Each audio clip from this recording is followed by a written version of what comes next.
de un tema bastante importante con relación a la actualidad, que es la responsabilidad que surge de los accidentes de tránsito.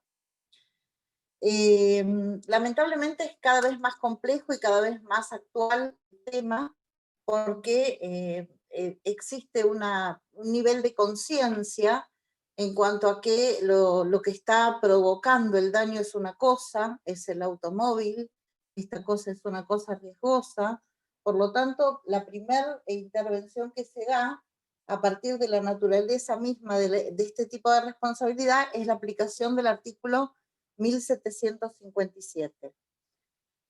El nuevo código trata de contemplar dentro de este tema de la responsabilidad civil distintas circunstancias fácticas que ocurren a diario, pero que por la complejidad que tienen y por la dinámica del tránsito y por sus componentes tienen que ir progresivamente acompañadas a fin de que todas las consecuencias y todas las secuelas que derivan de un accidente de esta envergadura sean reparadas.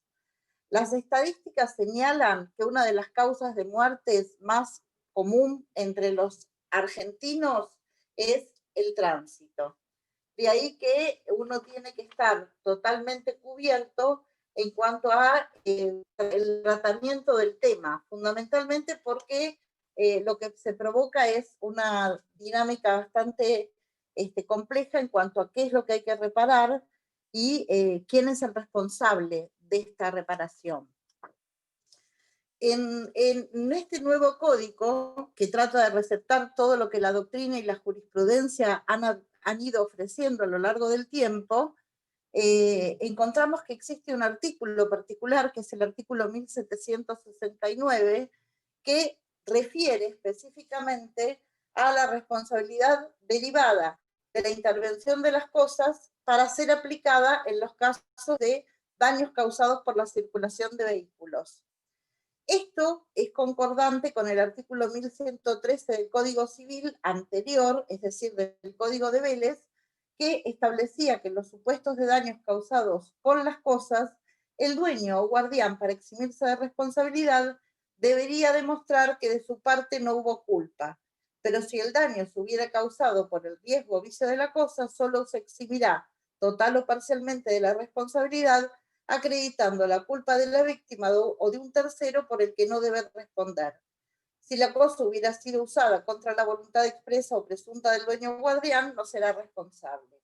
Este código, el nuevo código, establece en el artículo 1757, receptuando las ideas de interpretación lógicas que la jurisprudencia había traído, el distingo que existe entre riesgo, que presupone una eventualidad posible de que una cosa llegue a causar daño, eventualidad posible de que una cosa llegue a causar daño, de vicio. Vicio es el defecto de fabricación o del funcionamiento que hacen impropio para su destino un determinado objeto. El fin específico es hablar del riesgo creado para sancionar a aquel que posibilita la introducción de una cosa que pueda provocar determinados riesgos injustamente sufridos. Nosotros entendemos que en materia de daños provocados por accidentes, el daño es causado por el hombre con la cosa, pero esta responsabilidad que establece el artículo 1757 debe ser proporcionada y acompañada justamente por todo lo que tiene que ver con la ley de tránsitos. En los accidentes de tránsito es muy importante establecer y plasmar una legislación que sea acorde para plantear todos los problemas que nacen de quién es el que maneja. La ley de accidentes de tránsito establece que en principio las pérdidas económicas de tránsito caótico y los accidentes de tránsito son más o menos de alrededor de 10.000 millones anuales de pesos. Una asociación civil que se denomina Luchemos por la Vida tomando en cuenta la ley 24.449, que es la Ley Nacional de Tránsito, con el complemento de la ley 26.363, establece ciertas pautas para los siniestros que ocurran aquí en la Argentina. Hay muchísimo para decir, lamentablemente no nos alcanzan las cuestiones, ¿no? Porque en primer lugar habría que definir quién es el dueño y quién es el guardián, para establecer quiénes son los responsables conforme al artículo 1757. Toda persona responde por el daño causado por el riesgo o vicio de la cosa o por las actividades que sean riesgosas o peligrosas por su naturaleza, por los medios empleados o por las circunstancias de la realización. Esto establece el artículo 1757 en la primera parte. También define que la responsabilidad es objetiva y que no son eximentes la autorización administrativa para el uso de la cosa o la realización de la actividad, ni el cumplimiento de las técnicas de prevención. Los sujetos responsables por los riesgos causados con las cosas y por las cosas son el dueño y el guardián, que son responsables concurrentes del daño causado por las cosas. Se considera guardián a quien ejerce por sí o por terceros el uso, la dirección y el control de la cosa, o quien obtiene provecho de ella. El dueño y el guardián no responden si la cosa fue usada en contra de su voluntad expresa o presunta. En los casos de responsabilidad por, digamos, los accidentes de tránsito, también es muy importante establecer si el daño fue producido por el hombre o por el hombre directamente, por su negligencia, por su conducta, digamos, viciosa, por no tomar las precauciones debidas, por no haberse ajustado a las condiciones de manejo suficientes, o si se trata de un daño producido por el hombre valiéndose de la cosa, que sería el instrumento de acción a través del cual se provoca el daño. El damnificado tiene que probar la existencia del daño. Y en este nuevo código, en el artículo 1769, se refiere fundamentalmente a los daños causados por la circulación de vehículos, tomando en cuenta que el dueño y el guardián son los responsables directos, concurrentes del daño causado por el riesgo o el vicio de la cosa o de la actividad riesgosa, en concordancia con el artículo 1721, 1722, 1757 y 1758, manteniéndose como existentes de causas ajenas o de el caso fortuito o la fuerza mayor, que serían las eximentes de responsabilidad que provocarían la imprevisibilidad y la estoy trabadísima, inevitabilidad de estos daños. Les cuento por qué estoy trabadísima. Lamentablemente, hace muchos años, por un accidente de autos, yo perdí a toda mi familia y hoy me cuesta este tema muchísimo. Hoy la legislación trata de prever quiénes serían los que responderían, atendiendo a las necesidades fundamentalmente de la víctima, entendiendo que el daño causado por un accidente, por un auto, acá existe una culpa, digamos, un factor de atribución que sería tanto subjetivo como objetivo, porque no solamente se tiene que tomar en cuenta el riesgo o el vicio del automotor como factor de atribución principal o preponderante en la responsabilidad que tiene el dueño o el guardián, sino también en la culpa en la que se incurre, tanto sea de forma encubierta o solapada, para reforzar esta conducta de los sujetos participantes. Existe una imputación dual en la que se tendrá que evaluar, además del daño concretamente sufrido, la conducta del causador del daño. Existen determinadas situaciones, como ya les dije, que provocarían las consecuencias y las secuelas que establece el código como preventivas del daño. Por eso es que es muy importante establecer que el cambio de la conjunción en cuanto a el dueño o el guardián señala la responsabilidad indisoluble y concurrente a la hora de la reparación del daño causado, que por supuesto tendrá que ser de forma integral. Cuando nosotros hablamos que se configura el supuesto de responsabilidad por el riesgo creado por la culpa, establecemos cuáles son los criterios para la evaluación. La Ley de Tránsito y de Seguridad Vial, que es la 24.449, establece en materia de juzgamiento para tratar de evaluar cuál es la responsabilidad suficiente. En primer lugar, se tomarán en cuenta los aspectos de fondo que regula digamos, el Código Civil en el artículo 1757 y 1769, señalando en principio que la responsabilidad es concurrente porque existe en principio identidad en el objeto, es decir, que la indemnización debe ser reparada tanto por el dueño como por el guardián. Identidad de acreedor, la víctima, o sus deudos en caso de que hubiera una muerte. Y la causa es, digamos, la que provoca este daño, es este nexo causal que existe entre el hecho y el daño, hace que respondan no solamente el titular registral, objetivamente establecido como dueño, sino aquel que tiene el control, como se establece cuando hablamos de quién es el guardián.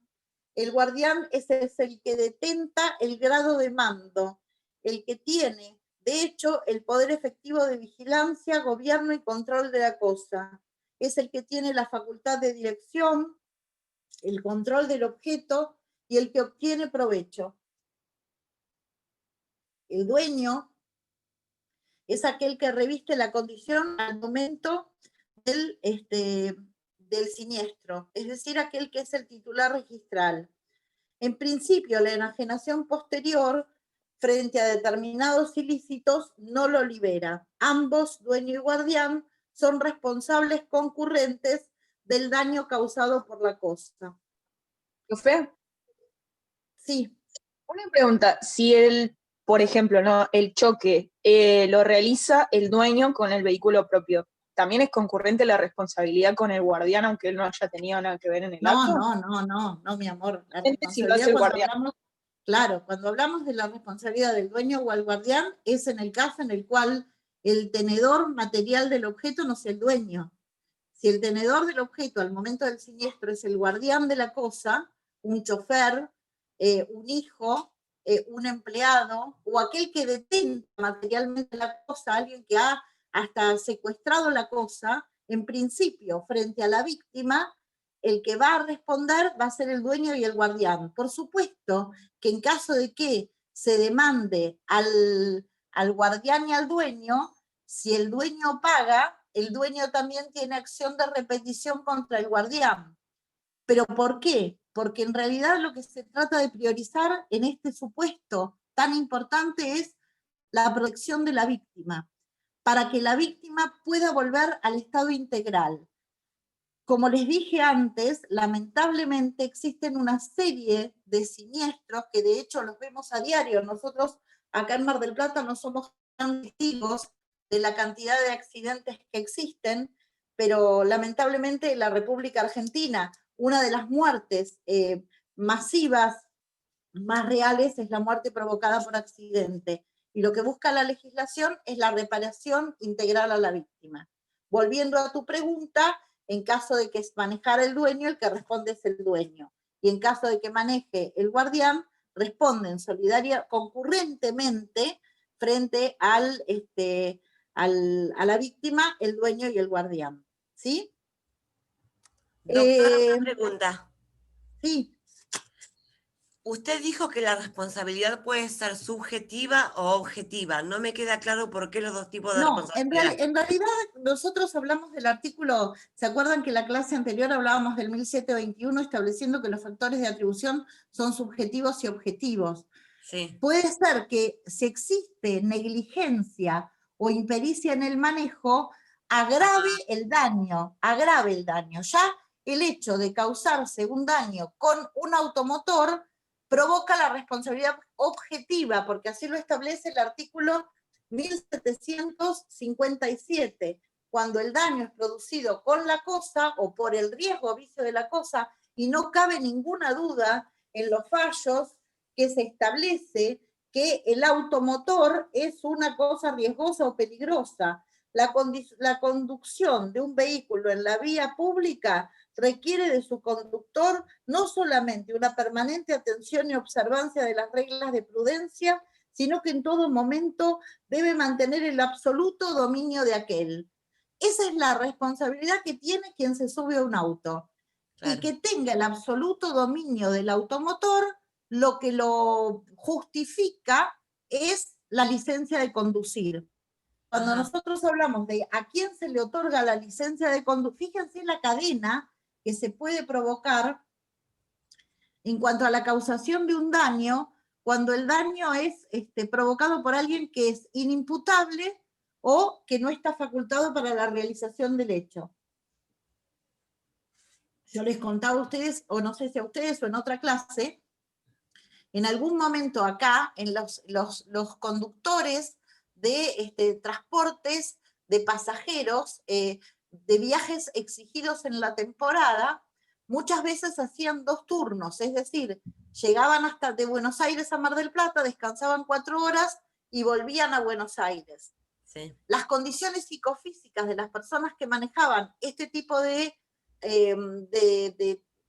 vehículos requerían de una capacitación suficiente y de un grado de, digamos, efectivo o físico en cuanto a que todos sus sentidos tenían que estar perfectos. Claro. No había ningún tipo de control en cuanto a en qué condiciones salían y a qué condiciones llegaban.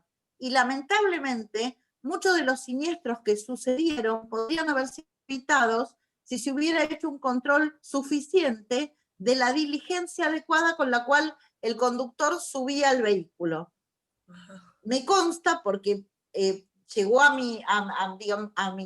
no a mi estudio, porque yo no ejerzo, trabajo en el Registro Público de Comercio, pero un colega muy, muy amigo mío tuvo que asumir un caso de un conductor que lamentablemente consumía para poder estar despierto, y ese grado de consumo, bueno, que por supuesto salió en la pericia, provocó el accidente. Por eso es que esta persona no tenía los reflejos suficientes. Es claro. Una de las causales. Pero fíjense lo importante que es establecer que la conducción de un vehículo en la vía pública requiere de su conductor no solo la permanente atención y observancia de las reglas de prudencia, sino que en todo momento debe mantener el absoluto dominio sobre aquel, de forma tal que pueda detenerlo cuando lo requieran las circunstancias propias del tránsito. Esto es una cuestión de reflejos.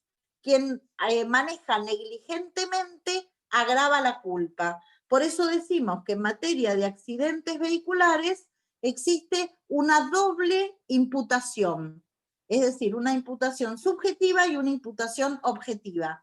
Bien. Por supuesto que bastará con la existencia del daño para determinar la responsabilidad, ¿sí?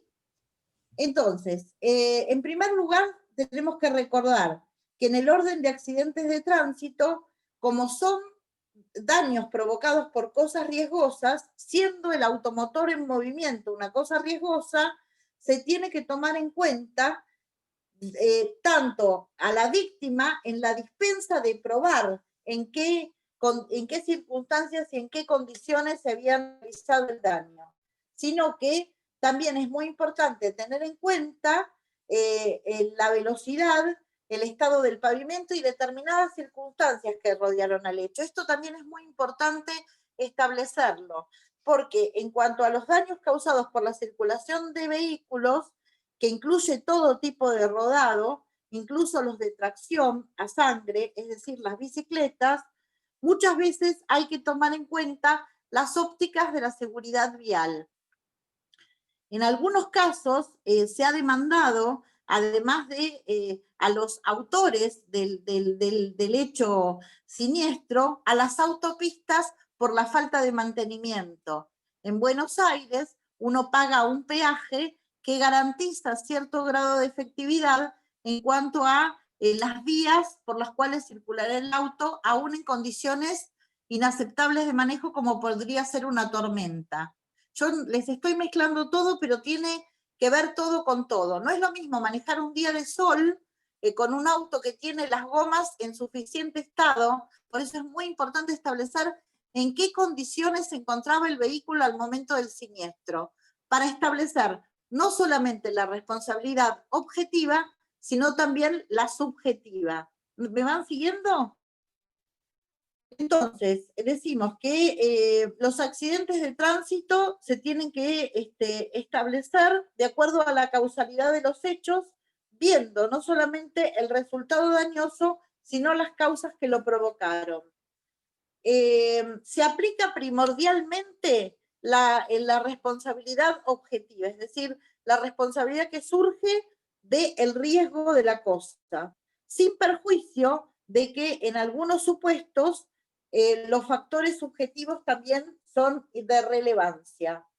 En automotores, el factor principal es el objetivo, es el riesgo o vicio, preponderado por la responsabilidad del dueño o del guardián. En algunos casos se considera o se reconoce también la culpa de la gente. Por eso señalamos que hablamos de una imputación dual o concurrente de responsabilidad, por riesgo creado y por culpa, tomando en cuenta también la ley de tránsito, que es la 24449, que se sancionó en el 95, se aplica la normativa vial frente a los tránsitos, a toda la responsabilidad que conlleva en qué circunstancias se encuentra un auto. El juez, al momento de evaluar la responsabilidad, va a tomar en cuenta todas las circunstancias que rodearon el siniestro. Es sabido que toda persona que conduce un vehículo en la vía pública debe estar sumamente atento, no solamente a la conducción de su vehículo, sino también a todo el tránsito vehicular y a todo lo que significa con las reglas del manejo de tránsito. Fíjense que acá en la asociación Luchemos por la Vida se establece que los siniestros de tránsito en la Argentina son la primera causa de muerte en menores de 35 años y la tercera sobre la totalidad de los argentinos.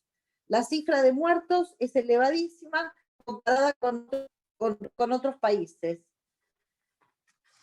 La causa fundamental de mortalidad en accidentes de tránsito es atribuible a las bebidas alcohólicas. Por eso es que es tan importante establecer que cuando uno salga al manejo, se encuentre sin ningún tipo de alcoholemia, digamos, porque esto hace que se pierdan directamente todos los sentidos y todas las precauciones que se deben tomar.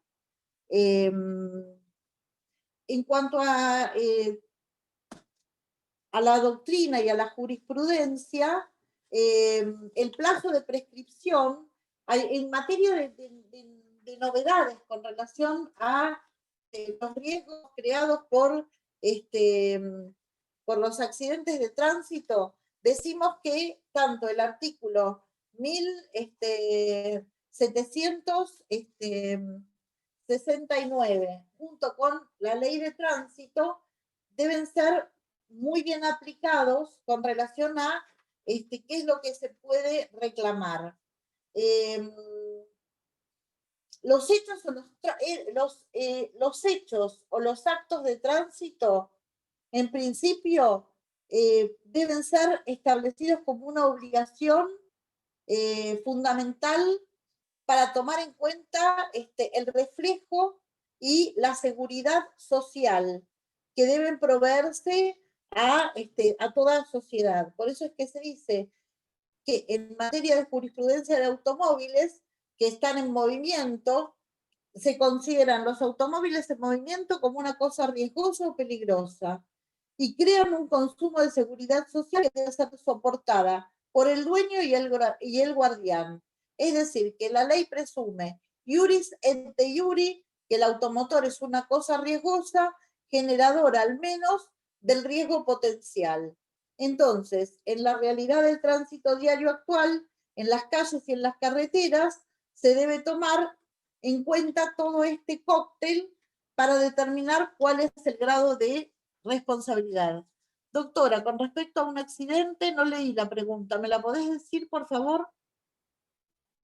Estoy manejándome con el celular, no puedo Te leer la las leo, preguntas. doctora, si quiere. Por favor. Con respecto a un accidente, si el que me choca viene por la derecha, ¿puede ser que exista un fallo que lo exime de responsabilidad porque tenía prioridad de paso? Eso tenía entendido, ¿puede ser? Mira, en realidad cuando nosotros evaluamos cuáles son las circunstancias que rodearon al hecho, la prioridad de paso puede ser causal suficiente para eximir de responsabilidad, pero también tendrá que ser determinado el grado de velocidad y el impacto causador. Lamentablemente, las reglas de tránsito son desconocidas por la mayoría y son ley fundamental. Por eso es que se dice que existiendo la ley 24.449 tiene prioridad en cuanto a la relación de cómo sucedieron los hechos y en el momento del impacto se evaluará quién es el responsable. Si la persona venía por su carril y fue impactada por alguien que venía descontrolado, generalmente las compañías de seguro reparan al que fue, digamos, la víctima y no el causador del daño. Fíjense que esto en materias de seguro, generalmente, cuando no existe, digamos, ninguna posibilidad de determinar quién fue el autor material, cada uno concurre con los gastos necesarios y suficientes. Si se imputa la responsabilidad por mal manejo a uno, exime al otro. Eso es así. En cuanto a las novedades que existen en el Código Civil y Comercial con relación a los siniestros viales, existe, en primer lugar, lo que nosotros llamamos prevención del daño, que está establecido en el artículo 1708, 1710 y 1713. En cuanto al plazo de prescripción de los daños, las acciones derivadas de daños prescriben ahora a los 3 años, artículo 2561. Y esto está enlazado con la ley 24240 de defensa del consumidor en su artículo 50. También es muy importante establecer que la indemnización corresponde fundamentalmente en caso de que hubiera un fallecimiento, va a cubrir los gastos necesarios para la asistencia y el funeral de la víctima, los alimentos del cónyuge conviviente, de los hijos menores de 21 años, y también se reconoce el reclamo de la pérdida de chance, es decir, toda aquella posibilidad concreta y material del éxito que hubiera tenido el fallecido. Esta pérdida de chance la pueden reclamar los menores en caso de que fuera, digamos, el padre el que hubiera fallecido, la cónyuge, la conviviente y en algunos casos los padres, para el caso de que existiera una muerte de un hijo que fuera el sustento material de la familia. Artículo 1745. Y esto es muy importante. En cuanto al cálculo de las indemnizaciones, la persona que recibe un impacto puede tener una incapacidad permanente o una incapacidad transitoria. Las indemnizaciones por lesiones, por incapacidad física o psíquica, en realidad van a ser cuantificadas, tomando en cuenta todos los gastos que se sucedieron a partir del momento del siniestro y hasta que continúen. Se presumen gastos médicos, farmacéuticos, transporte razonable, las lesiones sufridas, artículo 1746 y subsiguientes. Si la incapacidad fuera transitoria, también puede dar lugar a la indemnización de lucro cesante, artículo 1738 y 1739. Los daños causados por un vehículo, si el propietario, tenedor o poseedor de buena fe del vehículo está legitimado para reclamar también daños materiales, privación de uso y pérdida del valor de venta. En realidad, si el que recibió el impacto de este daño fue un poseedor de buena fe y el auto pierde el valor económico, se amplía la posibilidad del reclamo. La realidad es que hoy las personas no pueden circular si no tienen un seguro contra terceros, que generalmente es el que termina cuantificando los daños supuestos. Pero los rubros indemnizables en materia de daños son una gran novedad, porque no solamente se reconoce el daño emergente y el lucro cesante, sino que también se reconoce a partir del nuevo código la pérdida de chance. Esto incluye la violación de todos los derechos personalísimos, la integridad personal, la salud psicofísica, las afecciones espirituales de las personas que han acompañado el suceso, lo que antes comúnmente no era tan reclamado. Hoy también hay una ampliación para reclamar sobre el daño moral, es decir, sobre todas las consecuencias no patrimoniales que suceden a partir de un siniestro. Y este daño moral no solamente lo reclaman los ascendientes, los descendientes y el cónyuge, sino que también lo pueden reclamar, y esto también es una novedad del código vigente, las personas que convivan con la víctima, recibiendo un trato familiar ostensible. Fíjense que acá hablamos de concubino, hablamos de hermano, hablamos de sobrino. Estas personas que por el impacto del hecho se han visto privadas de la posibilidad de que aquel que sufrió el daño esté en total integridad. Decimos que el damnificado directo del accidente siempre es aquel que lo padeció, pero también se reconocen damnificados indirectos, y esto es muy importante. Por último, tenemos que establecer que en materia de daños, si hablamos de daños provocados por accidentes, podemos hablar de una acción penal y de una acción civil, porque va a haber una acción penal. Lo primero que se realiza frente a un accidente de tránsito es la denuncia correspondiente y el intento de mediación, tratando de cumplir con todas las reglamentaciones que establece la ley 13.951. Pero en caso de que no se llegue a un acuerdo y exista digamos, una acción penal, esta acción penal, en primer lugar, va a tratar de flexibilizarse conforme al artículo 1775.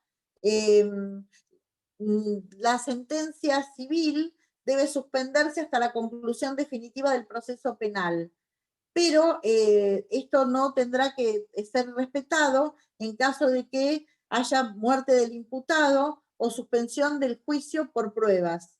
La dilación del proceso penal también provoca una frustración efectiva del derecho de la víctima a ser indemnizada, y en ese caso podrá seguir adelante el juicio civil esperando la sentencia indemnizatoria, y ante la no resolución en sede penal, esto no puede paralizar, conforme al artículo 18 de la Constitución Nacional, el derecho a la víctima a ser indemnizada. Fíjense que es muy importante establecer que también existe un principio de influencia en cuanto al proceso penal y la acción civil, si la acción civil está fundada en factores objetivos de responsabilidad, no interesa cómo continúe la acción penal. Por otra parte, prescribe que la sentencia penal condenatoria produce efectos de cosa juzgada en el proceso civil respecto de la existencia del hecho principal. Es decir, respecto de que se pruebe la causa adecuada y la culpa del condenado. Pero si la sentencia penal establece que el hecho no existió, el indubio pro reo, es decir, la facultad de establecer la presunción de inocencia, o que el imputado no participó, estas circunstancias, en principio, no van a ser, digamos, relevantes si existe prueba suficiente en cuanto a la objetividad o la ilicitud que se haya provocado y la reparación del daño a la víctima. ¿Por qué? Porque en materia de obligaciones lo que interesa es el restablecimiento al estado anterior al que se provocó el daño. La reclamación del damnificado permite que él vuelva a restablecerse el equilibrio, ¿sí? Estamos siempre hablando de la responsabilidad objetiva.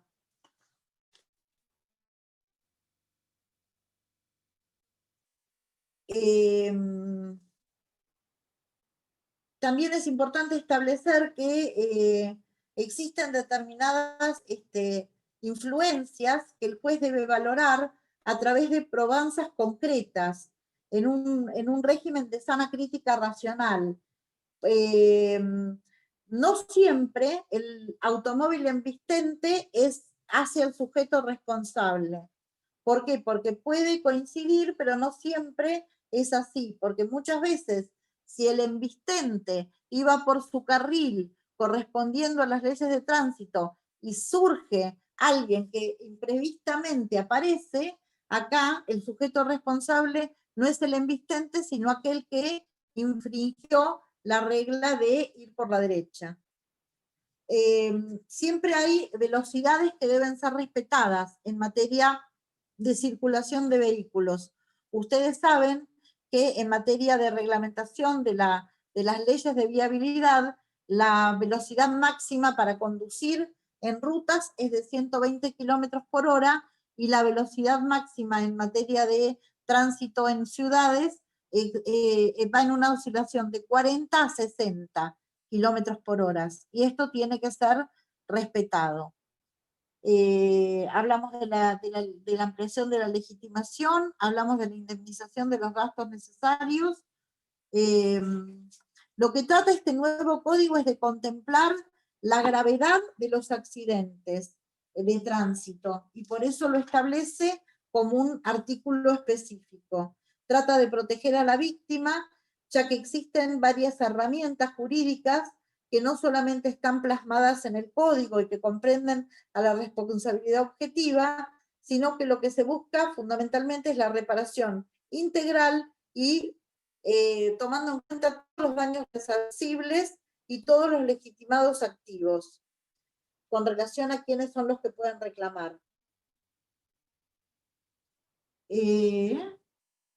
También se tiene que tomar en cuenta para el principio de determinación del daño el principio de la causa adecuada, es decir, aquel que de acuerdo a las circunstancias normales debió suceder.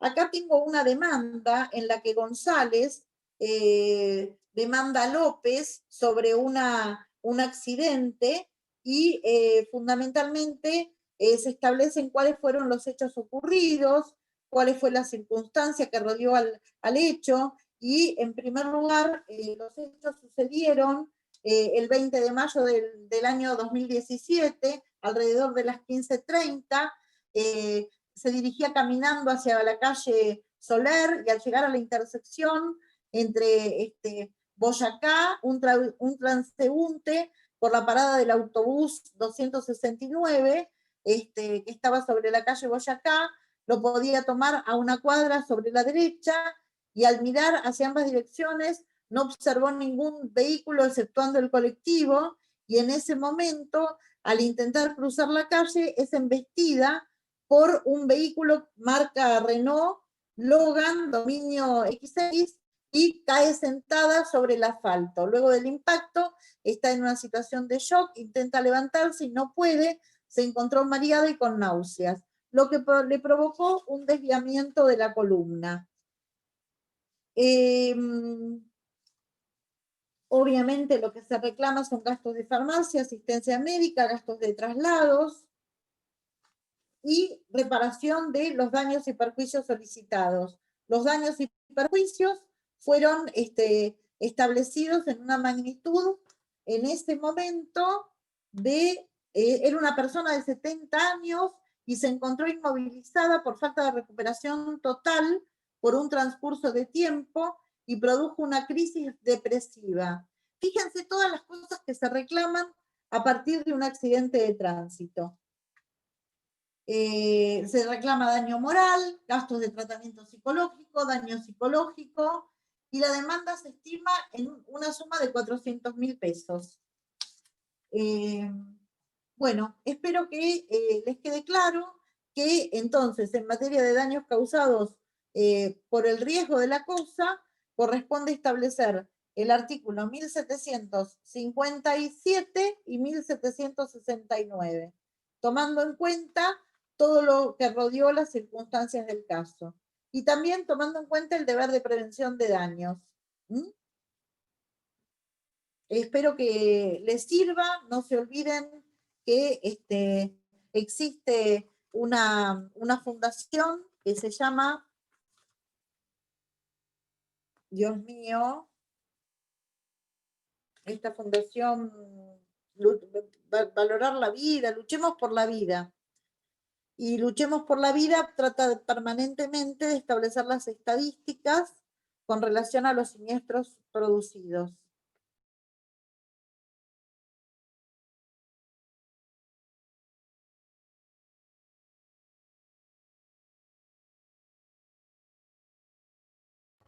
Se le cortó el audio, doctora, lo apagó.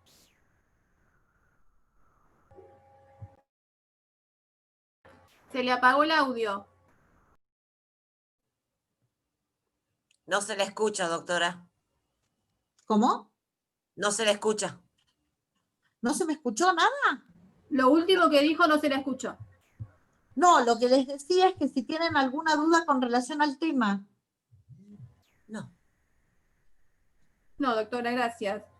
No, Bueno, yo les agradezco, les deseo muy felices fiestas y espero no tenerlos el cuatrimestre que viene.